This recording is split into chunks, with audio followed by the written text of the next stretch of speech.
사랑하는 미랄교회 성도 여러분, 오늘도 하나님의 말씀을 읽고 묵상하며 기도함으로 우리가 마주하는 삶의 자리에서 하나님의 말씀으로 힘을 얻고 은혜를 누리시는 복된 하루 되시기를 소망합니다.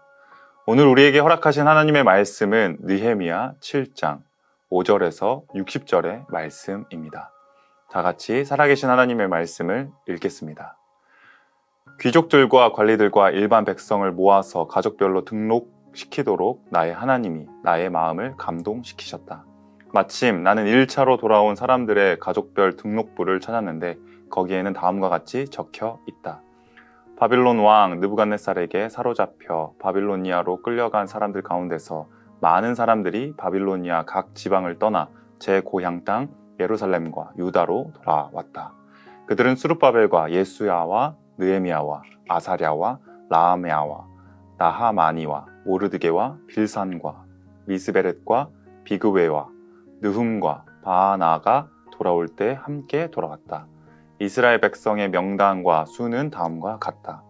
바로스 자손이 2172명이요 스바랴 자손이 372명이요 아라 자손이 652명이요 바핫 모압 자손 곧 예수아와 요압 자손이 2818명이요 엘람 자손이 1254명이요 삿두 자손이 845명이요 삭게 자손이 760명이요 빈누이 자손이 648명이요 브베 자손이 628명이요 아스갓 자손이 2322명이요 아도니감 자손이 667명이요 비그웨 자손이 2067명이요 아딘 자손이 655명이요 아델 자손 곧 히스기야 자손이 98명이요 하숨 자손이 328명이요 베세 자손이 324명이요 하립 자손이 112명이요 기브온 자손이 95명이다.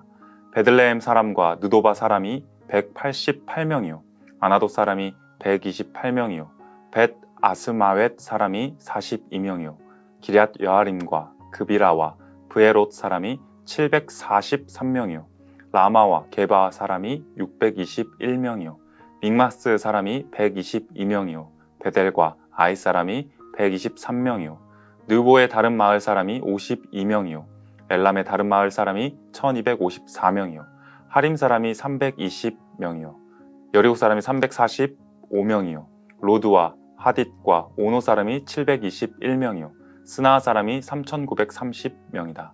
제사장은 예수아 집안 여야다 자손이 973명이요 임멜 자손이 1052명이요 바술 자손이 1247명이요 하림 자손이 1070명이다. 레이 사람은 호드야의 자손들인 예수아와 간미엘 자손이 74명이요 노래하는 사람은 아삽 자손이 148명이요 성전 문지기는 살룸 자손과 아델 자손과 달문 자손과 악굽 자손과 하디다 자손과 소베 자손인데 138명이다. 성전 마길꾼은 시아 자손과 하수바 자손과 답바옷 자손과 게로스 자손과 시아 자손과 바돈 자손과 르바나 자손과 하가바 자손과 살메 자손과 하난 자손과 깃델 자손과 가할 자손과 르아야 자손과 르신 자손과 느고다 자손과 갓삼 자손과 우사 자손과 바세아 자손과 베세 자손과 무우님 자손과 느비스심 자손과 박북 자손과 하그바 자손과 할훌 자손과 바슬릿 자손과 무히다 자손과 하르사 자손과 바르고스 자손과 시스라 자손과 데마 자손과 느시아 자손과 하디바 자손이다. 솔로몬을 섬기던 종들의 자손은 소대 자손과 소베렛 자손과 브리다 자손과 야알라 자손과 다르곤 자손과 깃델 자손과 스바랴 자손과 핫딜 자손과 보게렛 하스바임 자손과 아몬 자손이다. 이상 성전 마길꾼과 솔로몬을 섬기던 종의 자손은 모두 392명이다. 아멘. 우리는 살아가면서 수없이도 많은 문제들을 눈앞에 마주하게 됩니다. 한 문제가 해결되어 이제 좀 숨이 트이겠다 싶으면 또 다른 문제가 우리 앞에 벽처럼 서 있는 것이죠. 그러면 내 안에 한계를 느끼게 되고 그 문제가 너무 크다면 좌절하기도 합니다. 오늘 본문은 많은 어려움과 역경 끝에 마친 성벽 재건의 기쁨이 사라지기도 전에 성벽이 세워진 예루살렘 성읍에 사람들이 살지 않아 문제가 생겼습니다. 성벽이 세워졌어도 그곳에 들어와 사는 사람이 없으면 성벽이 무슨 소용이 있을까요? 건물만 세워져 있고 사람이 들어와 살지 않으면 그게 무슨 소용이 있을까요? 그런데 생각해보면 예루살렘에 들어와 산다는 것은 쉬운 일이 아니었습니다. 이미 자신들이 살 곳이 생긴 뒤에 새롭게 다시 시작하는 것은 매우 어렵기 때문입니다. 성벽을 세우기 위해 잠시 동안 자신이 살던 곳을 떠나 있다가 성벽이 완성되고 다시 자신이 살던 곳으로 돌아가야 했을 것입니다. 사실 예루살렘 성벽을 공사하는 것은 어떤 물리적인 이유보다 영적인 이유가 더 큰 행동입니다. 당연히 물리적으로 성벽이 없으면 적들의 위협과 들짐승들의 위협이 있을 것이고, 성벽이 있다면 이러한 어려움에서 안전을 보장받을 수 있는 것이죠. 그렇다면 영적인 이유의 성벽은 무엇일까요?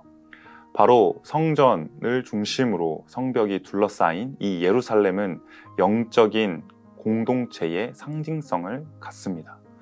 바벨론 포로로 잡혀갔던 그들이 이곳으로 다시 돌아온 이유는 바로 하나님을 섬기고 하나님만을 예배하기 위해 나그네 길로 올랐기 때문입니다. 다시 말해 예루살렘 공동체는 하나님만을 예배하는 영적인 공동체였습니다. 그런데 현실은 어떠했을까요? 이 공간에 거주민이 부족했습니다. 이렇게 예루살렘 거주민이 부족한 문제를 해결하기 위해 느헤미야는 대표들과 백성들을 모아 인구조사를 실시했습니다. 그리고 다시금 예루살렘에 돌아온 목적과 그 이유를 상기시켜 주었습니다. 오늘 5절에서부터 60절까지 달하는 내용은 예루살렘 거주민의 부족으로 인구조사를 실시하고 포로에서 귀향한 사람들의 대표들과 백성들 중 예루살렘 안으로 들어와 살 사람들을 찾는 내용을 담고 있습니다. 영적인 예루살렘 공동체, 하나님만을 예배하기 위해 모인 공동체. 그래서 오늘 본문에서 말하고 있는 1차 귀향민들의 자손별 명단을 살펴보면 몇 가지 특징들이 있습니다. 그 첫 번째는 바로 바벨론 포로로 잡혀갔던 그들이 다시 예루살렘으로 돌아온 것은 하나님의 은혜였다는 사실입니다. 이스라엘 백성들은 하나님께서 택하신 하나님의 백성들입니다. 이것이 그들의 정체성입니다. 그러나 포로로 잡혀가면서부터 그들은 자신들의 정체성을 잊고 바벨론 사람들의 풍습과 문화를 쫓아 살아갈 수밖에 없었습니다. 언어도 다르고 문화도 다른데 그곳에서 이스라엘의 정체성을 지키고 살아가기가 쉬웠을까요?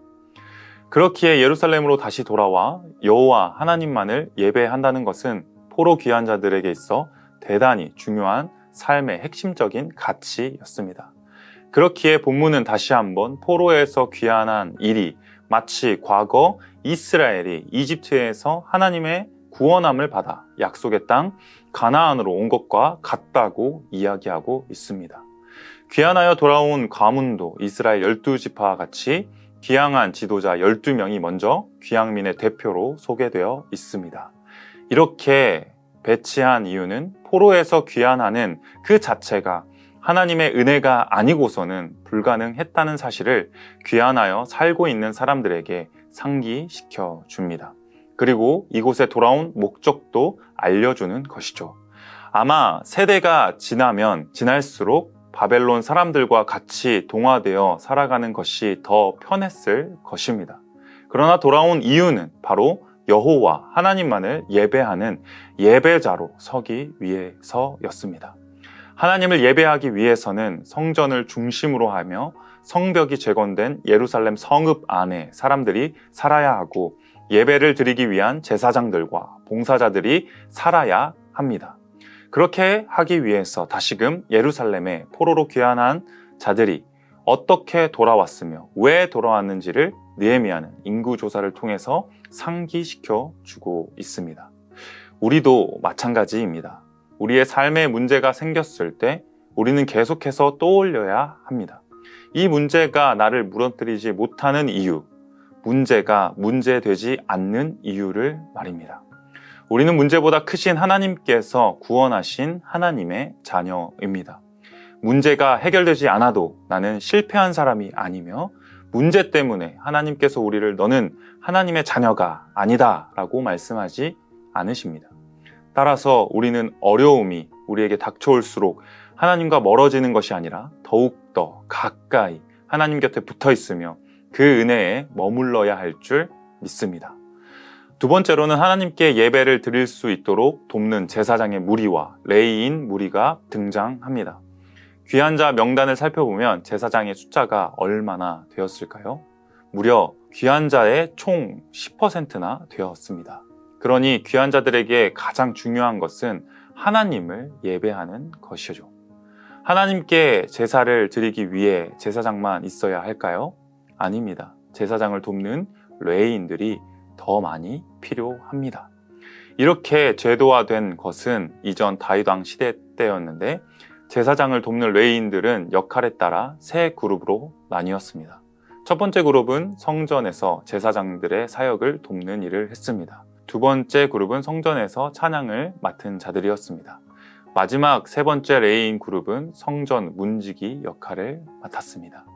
이 모든 것은 하나님께 예배를 드리기 위해 돕는 역할을 하였고, 특히 성전 문지기는 하나님 백성으로서의 거룩성을 유지하도록 하는 자리이기 때문에 너무나도 중요한 역할이었습니다. 그런데 레위인들의 숫자는 많았을까요? 돌아온 숫자도 적었을 뿐더러 레위인이 많지 않았습니다. 그러한 이유에 대해 여러 가지 추측들이 있지만 그 중에 생각해 볼 만한 추측은 포로에서 귀환하더라도 레위인들은 자신들이 가져갈 기업이 없었기 때문에 레위인들이 많이 돌아오지 않았다는 것입니다. 어느 정도 이렇게 추측할 수 있는 이유는 에스라 당시에도 레위 사람들이 부족해 출발을 늦추면서까지 추가로 레위인들을 모집했지만 1,500여 명 중 레위 사람들은 고작 38명만 귀향하겠다고 했었던 그런 일들이 있었기 때문입니다. 이렇게 가져갈 기업이 없기 때문에 굳이 하나님을 예배하기 위해 머나먼 길을 떠나야 하는 것, 하나님을 섬겨도 살아갈 수 없다고 생각하는 것은 그 사람 자체의 믿음의 문제일 수도 있지만 공동체적 고민이기도 합니다. 하나님을 예배하기 위해, 그것을 돕기 위해 살아가는 사람들의 삶이 보장받지 못한다는 것은 하나님의 백성들이 하나님만을 예배하기를 원치 않는다는 말이기도 하기 때문입니다. 마지막으로 언급되어 있는 명단은 느디님 사람들과 솔로몬 종들의 자손들입니다. 이들은 정말 대단한 사람들입니다. 명단을 보면 히브리인의 이름이 아닌, 히브리인 입장에서 보면 이방인들의 이름이 포함되어 있기 때문입니다. 이 말이 무엇이냐면 정말 여호와 하나님만을 예배하는 것이 좋아서 예루살렘으로 귀환했다는 것을 말해주고 있습니다. 이 느디님 사람들은 성전 막일꾼의 역할을 감당하는 사람들입니다. 이들은 레위인들을 돕는 사람들이었습니다. 정말로 하나님을 예배하기 위해 모인 사람들, 하나님만을 예배하기 위해 자신의 편한 것을 버리고, 자신의 모든 것들을 버리고 여호와 하나님을 찾은 사람들이었습니다. 예루살렘으로 이스라엘 백성들은 돌아갈 민족적인 명분이라도 있지만 이방인인 그들에겐 그런 명분도 없고, 오히려 예루살렘으로 가면 그들의 생활이나 신분이 보장될 수도 없는 미지수인 상태에서 여호와 하나님 한 분만을 예배하기 위해 이들은 예루살렘으로 향했고, 이제 그 성벽 안에서 하나님만을 예배하며 살아가려고 합니다. 어떻게 보면 가문 대표나 제사장들은 그 직분 때문이라도 존경을 받고 혜택을 볼 수는 있을 것입니다. 하지만 레위인들, 그들을 돕는 느디님 사람들은 보이는 자리가 아니라 보이지 않는 자리에서 하나님을 예배하며 섬기며 그것이 좋아서 자신이 살던 곳을 떠나 예루살렘으로 온 사람들인 것입니다. 우리도 이들처럼 하나님만을 예배하고 하나님만을 섬기는 것에 우리의 삶을 전부 걸 수 있을까요? 하루하루 삶을 살아가면 정말 수많은 어려움과 문제들 때문에 하루가 어떻게 갔는지 정신없이 지낼 때가 너무나도 많습니다. 그래서 지금 내가 무엇을 하고 있는 걸까? 방향을 잃어버린 나침반처럼 빙빙 돌 때도 있습니다. 하지만 오늘 말씀처럼 다시금 우리를 구원하신 하나님의 은혜를 묵상하며 하나님만을 예배하기 위해, 하나님만을 섬기기 위해 살아가는 삶임을 고백하며 나아가기를 소망합니다. 그래, 하나님 한 분만 있으면 충분해. 세상 사람들 다 나를 몰라줘도 나를 가장 잘 아시고 나를 사랑하시는 하나님 한 분만 있으면 괜찮아. 하나님이 나의 전부야 라고 고백하는 우리의 삶을 하나님께서 여전히 신실한 그 손길로 붙들고 계심을 믿습니다. 오늘도 이러한 은혜를 따라 살아가시는 복된 하루 되시기를 축복합니다. 함께 기도하시겠습니다. 신실하신 아버지 하나님, 감사를 드립니다. 고단한 우리의 삶 가운데서 여전히 함께 하시며 그 삶의 자리에 함께 하시는 그 주님이심을 믿습니다. 때론 우리가 어떤 삶을 사는지 잊어버리고 하나님의 백성의 정체성임을 망각하며 살아갈 때에도 주님 은혜를 베풀어 주시고 불쌍히 여기셔서 하나님의 자녀다운 삶을 사는 것을 가장 복된 삶임으로 기억하고 고백하며 늘 주님의 말씀 아래 거하며 말씀을 붙들며 살아가기를 소망하오니 우리의 그 삶의 자리에 주님 함께하여 주시고 그 문제들을 또한 해결하여 주시며 주님의 살아계심과 그 역사하심이 오늘도 우리의 삶 가운데 여전히 신실한 은혜의 손길로 있음을 누리며 느끼며 고백하는 우리들 될 수 있도록 은혜 더하여 주시옵소서. 오늘 하루도 주님께서 지켜주실 것을 믿사오며 감사를 드립니다. 이 모든 말씀 우리를 죄에서 구원하여 주신 예수님의 이름으로 기도드립니다. 아멘.